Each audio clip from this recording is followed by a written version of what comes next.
నిజమైన తెలుగుదేశం అభిమానులకి ఈ సందర్భంగా నా హృదయపూర్వకమైన ఆవిర్భావ దినోత్సవ శుభాకాంక్షలు. ఈ 43 సంవత్సరాలు నిండి 44వ సంవత్సరంలోకి ప్రవేశిస్తున్నటువంటి సందర్భంలో రాష్ట్ర ముఖ్యమంత్రి నారా చంద్రబాబు నాయుడు గారు, ఆయన కుమారుడైన లోకేష్ గారు ఇవాళ చాలా సుదీర్ఘమైనటువంటి ఉపన్యాసాలు ఇచ్చేటటువంటి ప్రయత్నం చేశారు.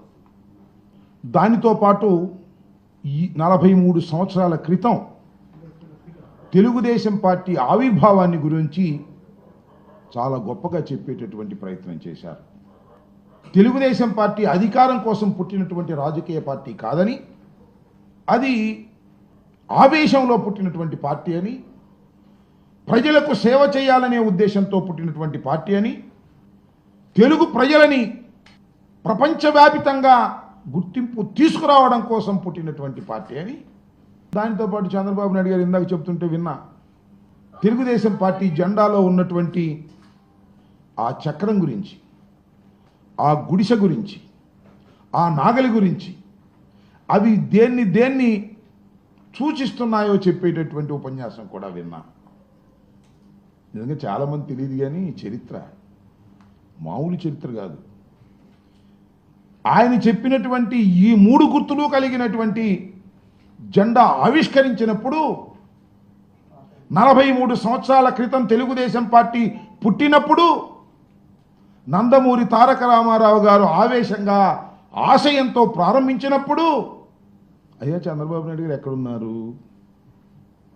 చాలామందికి తెలియదు, పాపం కుర్రోళ్ళకి. ఎక్కడున్నారో తెలుసా?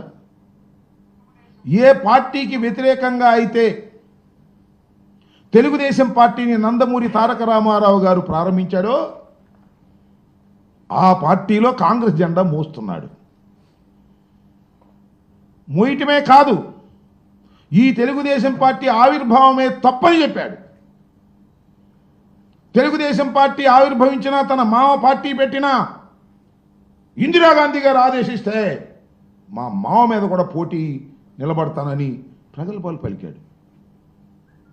దుంపదగే వాళ్ళు చూడు, అసలు ఆయనే పెట్టినట్టు పార్టీ, రంగులు ఆయనే నిర్ణయించినట్టు, గుర్తులు ఆయనే నిర్ణయించినట్టు, ఆవేశంగా పెట్టినటువంటి పార్టీ అని ఏవేంటో ఇష్టం వచ్చినట్టు కథలు చెప్పేటటువంటి ప్రయత్నం చేస్తున్నారు. ఈనేవాళ్ళు అమాయకుడైతే చెప్పేవాడు ఏదైనా చెబుతాడంటానికి ఇదొక మంచి ఉదాహరణని కూడా మనవి చేస్తున్నాను. ఇవాళ మాట్లాడినటువంటి మాటలు చూస్తే, సరే 43వ ఆవిర్భావ దినోత్సవం, తెలుగుదేశం పార్టీ, అసలు తెలుగుదేశం పార్టీ ఎప్పుడూ చచ్చిపోయింది. ఎన్టీ రామారావు గారి మరణంతోనే అసలైన తెలుగుదేశం పార్టీ చచ్చిపోయింది. ఈ పార్టీ వెన్నుపోటు పొడిచి వచ్చినటువంటి పార్టీ, పెద్ద మోసపూరితమైనటువంటి పార్టీ. ఈ జెండా గురించి చెప్తున్నాడు చంద్రబాబు నాయుడు గారు, పేదల కోసం పోరాడే జెండా. ఇంకేయో చెప్పాడు జెండా గురించి. చంద్రబాబు నాయుడు గారు, నేను చెబుతాను, ఒకటి అడుగుతాను, చెప్పండి, అసలు ఈ జెండా ఒకటి ఎగిరిద్దా? ఒక్కటే సింగిల్గా పెట్టి ఎగిరిద్దా? ఎగరదు. దాని పక్కన ఎర్ర జెండానో, దాని పక్కన ఇంకొక కలర్ జెండానో, కాంగ్రెస్ జెండా ఉన్ని దుంప దగ్గర చివరి కాంగ్రెస్ జెండా కూడా ఈ జెండా పక్కన కట్టావే. ఎన్టీ రామారావు గారు పెట్టినటువంటి పచ్చ జెండా పక్కన కాంగ్రెస్ జెండా కూడా పెట్టుకున్నావు ఎగరడం కోసం. ఎర్ర జెండాలు పెట్టావు, భారతీయ జనతా పార్టీ జెండాలు పెట్టావు, బీఎస్పీ జెండాలు పెట్టావు. అసలు భారతదేశంలో ఉన్నటువంటి అన్ని పార్టీల జెండాలు నీ పక్కన పెట్టావు. చివరికి జనసేన పార్టీ కూడా నీ పక్కన పెట్టుకున్నావు. ఇది ఎగిరిద్ది అంటావు. ఏమి ఎగిరిద్ది? ఆ జెండాలది ఎగటం కాదు, పడుకోవటం. ఇక సింగిల్గా వెళ్ళే ధైర్యం లేనటువంటి ఒక రాజకీయ పార్టీ చంద్రబాబు నాయుడు గారి చేతిలో ఉన్నటువంటి రాజకీయ పార్టీ. దాని గురించి వాళ్ళ గొప్పలు చెప్పేటటువంటి ప్రయత్నం ఇవాళ చేస్తున్నారు. అన్నిటికన్నా మించి చంద్రబాబు నాయుడు గారు ఒక మాట చెప్పాడండి వాళ్ళ ఆవిర్భావ దినోత్సవ సందర్భంగా. ఒక గొప్ప మాట చెప్పాడు. అదేంటో తెలుసా? సూపర్ 6 చేయాలనుకున్నాం. బయట నుంచి చూసినప్పుడు సూపర్ 6 చేసేద్దాం అనుకున్నాం. లోపలికి వెళ్ళి చూస్తే సూపర్ 6 చేయలేకపోతున్నాం. అంటే అధికారంలో లేనప్పుడు సూపర్ 6 చేయాలనుకున్నాడు, అధికారంలోకి వచ్చిన తర్వాత సూపర్ 6 చేయని అంటున్నాడు. దీన్నేగా రేవు దాటిన తర్వాత తెప్ప తగలేయటం అనేది. దీన్నేగా ఓడ మీద ఉన్నప్పుడు ఓడ మల్లయ్య, ఓడ దిగిన తర్వాత బోడి మల్లయ్య అనేది. దీన్నేగా అక్కడ తీరిన తర్వాత అదేదో అనేది. చంద్రబాబు నాయుడు గారి చరిత్ర అంతా కూడా ఇచ్చిన వాగ్దానాలను నెరవేర్చుకోకుండా ప్రజల్ని మోసం చేయడం తప్ప ఏమైనా ఉందా నేను అడుగుతా ఉన్నా. అసలు నీ ఆదర్శాలు ఏమిటి చెప్పు, నాకు అర్థం కదా. ఆదర్శంతో పుట్టినటువంటి పార్టీ అంటావు, ఏంటి నీ ఆదర్శం? ఊసలు వెళ్ళి ఆదర్శం, ఎవరితో అయినా జత కడతావు, ఎవరితో అయినా వెళ్ళిపోతావు, ఏ ఘాతుకానికైనా పాల్పడతావు. అధికారమే పరమావధిగా ఇవాళ ఎన్టీ రామారావు గారు పెట్టినటువంటి రాజకీయ పార్టీని నడుపుతున్నటువంటి వ్యక్తి నారా చంద్రబాబు నాయుడు. అధికారం ఇంకేం అవసరంలా. నేను చూసానయ్యా, మీరు వెళ్ళారో లేదో, ఇవాళ చాలామంది కార్యకర్తల గురించి మాట్లాడాడు. అంతకుముందే కార్యకర్తలు కాగితాలు తీసుకొస్తున్నారంట. ఆగనే కార్యకర్తలు ఇస్తాం కదా తొందరపడితేలాగా అని డబ్బా ఇస్తున్నాడు. ఇది కార్యకర్తల పార్టీ. కార్యకర్తల పార్టీనా? శాశ్వతంగా ఉండాలండి ఈ పార్టీ. ఎందుకోసం ఉండాలి శాశ్వతంగా? మీ అబ్బాయి కోసం ఉండాలి శాశ్వతంగా. అసలు ఏంటి నాకు అర్థం కాల. చంద్రబాబు నాయుడు గారు, మీరు 4వసారి ముఖ్యమంత్రి అయ్యారు, ఇన్ని సంవత్సరాలు పరిపాలన చేశారు, మీ చరిత్ర ఏంటి? మీరు చెబితే, మిమ్మల్ని గుర్తు చేసుకుంటే, మీరు ఇన్ని సంవత్సరాలు పరిపాలన చేసినందుకు అరే చంద్రబాబు నాయుడు గారు ఇది బ్రహ్మాండమైన పని చేశాడరా అని ఒకటి చెప్పండి నాకు. అదేమంటే హైటెక్ సిటీ అంటాడు మాట్లాడితే.